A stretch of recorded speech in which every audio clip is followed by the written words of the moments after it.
Hello, people of Earth on my dead YouTube channel. I'm still alive.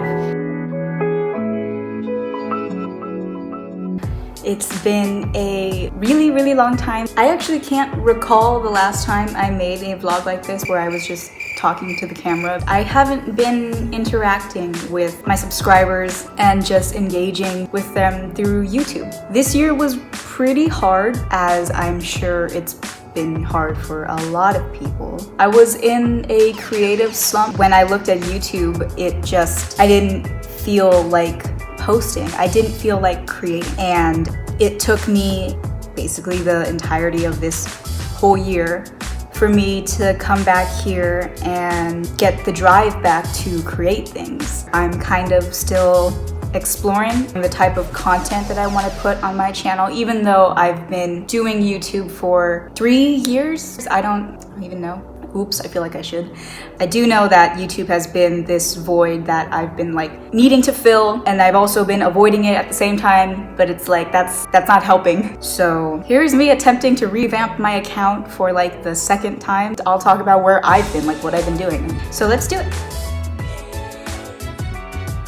I am a 4th year at my university. I started my senior semester this past fall in August, and recently I've made quite a big change in terms of the way that my academic career is going. I've been kind of bouncing around with majors. I started out pursuing film, and then I didn't get into the film program at my school, so I thought, let me go to multimedia production because that has film in it. As I've started doing the classes for that major in this semester, I've realized that it's not making me happy. It's not where my passion lies. So I've had to reevaluate my life a little bit and think about what's important to me and what is going to make me happy in the long run.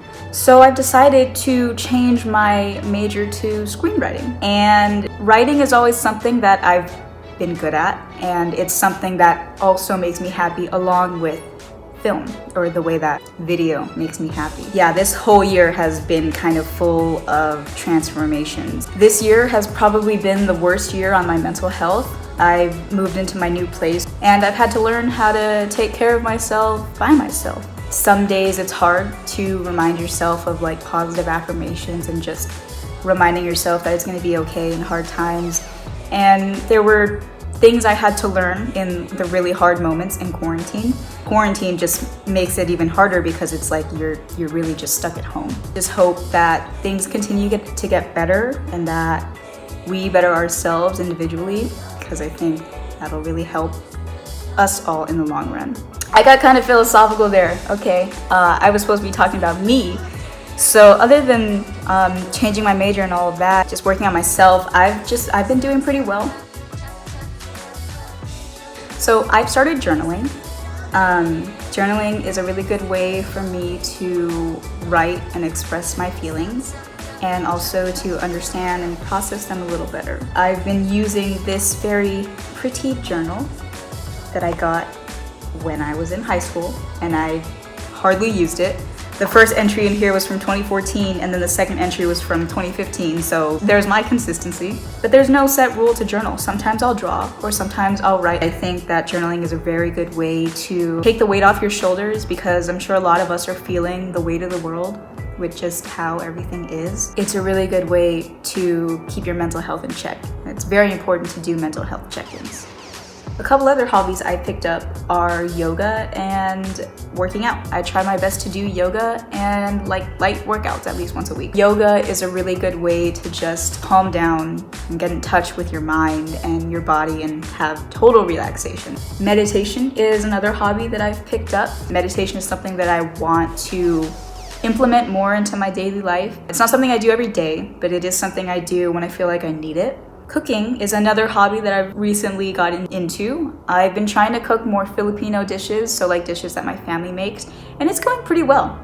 I haven't burned anything yet, and I haven't made anything that tastes bad, so go me. I am a beast in the kitchen when I'm not burning myself, which I do very often. As far as that goes, I think those are all of the hobbies that I've cultivated in this quarantine. If I pick up any new hobbies, I will let you guys know.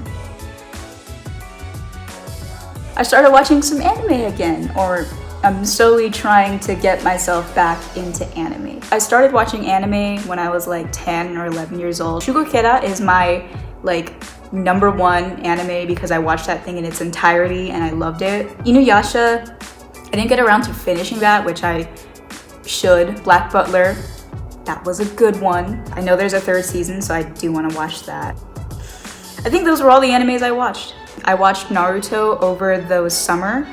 Yeah, I've never seen Naruto before. I'm so sorry, but I saw it, and now I'm getting through Shippuden. I think it's pretty good. Coming from an Avatar: The Last Airbender fan, you know, when I was younger, I actually boycotted Naruto because I was just so heavily an Atla fan, but they're both great shows in their different ways, so don't start a war in the comments, please. Okay, thank you. I've been wanting to start Haikyuu. I have a list on Netflix, so I have a lot of variety going on over there. I'm almost done with Toradora. I started watching that just because I like more lighthearted animes. I've seen the 1st season of Attack on Titan, and I haven't continued it, but I watched it back in high school, and in high school I was very ignorant towards anime and K-pop, and my friends urged me to watch Attack on Titan, so I did, and I think I repressed and blocked out every episode, and here I am 4 or 5 years later, starting to watch it again. I've been watching a lot of the Great British Baking Show.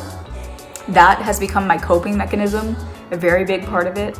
There's always The Office, that's good popcorn TV, I'll just leave it on in the background. I'm meaning to watch shows like Euphoria because I hear it's really good, and I do want to get around to watching like films again. Avatar: The Last Airbender is always a go. That show just makes me so happy. Like, I know I've seen it like so many times, but if I could do a react to it and just because I love it so much, like, I would. If you guys have any suggestions for good TV shows or good animes or good films that you've watched over quarantine, please let me know because I need stuff to watch. So, really appreciate that. I like that it's forced people to be more hygienic and actually care about their hygiene and other people's hygiene, because before it was grimy. And it's been really good for forcing you to spend time with yourself because a lot of us don't get to do that. I think it's been a really good period to get to know yourself and to learn more about yourself. What I dislike about quarantine, obviously not being able to go outside comfortably and not have to worry about getting sick every time you pass by a person. I do like that a lot of restaurants are doing the outdoor dining because I actually think it looks really nice, you know? So that's actually one thing I kind of hope doesn't go away post-quarantine because it's nice to just eat outside sometimes, you know, and not be all cooped up inside. Somebody screamed outside. 2 words. It sucks. I used to take some online classes back when the school was open, but it was always like half and half. Like I always had in-person classes and I had a couple online classes. So it was a good balance. But being fully online is egregious. It can be so overwhelming because you're really learning by yourself, like everything. Sometimes I'll prioritize like 3 classes in a week and then I'll get to the weekend and I'm like, oh my God, I forgot about this class and everything is due like that next day. It's been a tough time for sure. Trying to figure out a new schedule and like what works for me, it's been hard, but we're getting through it. I'm almost there and I'm about to change my major, so we'll be fine. But no, if you're doing online school right now, I'm really proud of you. If you haven't heard that, it's a lot. But you're doing it and you're getting through it, and that in itself, you deserve a pat on the back, so good job. All right, you guys, I think we've reached the end of the Q&A. Rest assured I'll do more because I do want to do more of these vlogs. I hope you enjoyed watching. It was really nice to sit and get to talk to you guys again. I'm gonna try not to go MIA again. You can follow me on Instagram at Kailea. There's a dot after the K. Thank you for watching. If you enjoyed this video, please give it a thumbs up and leave a comment down below. I know I mentioned commenting something. Don't start a war in the comments, please. I will see you guys again for sure. All right, bye.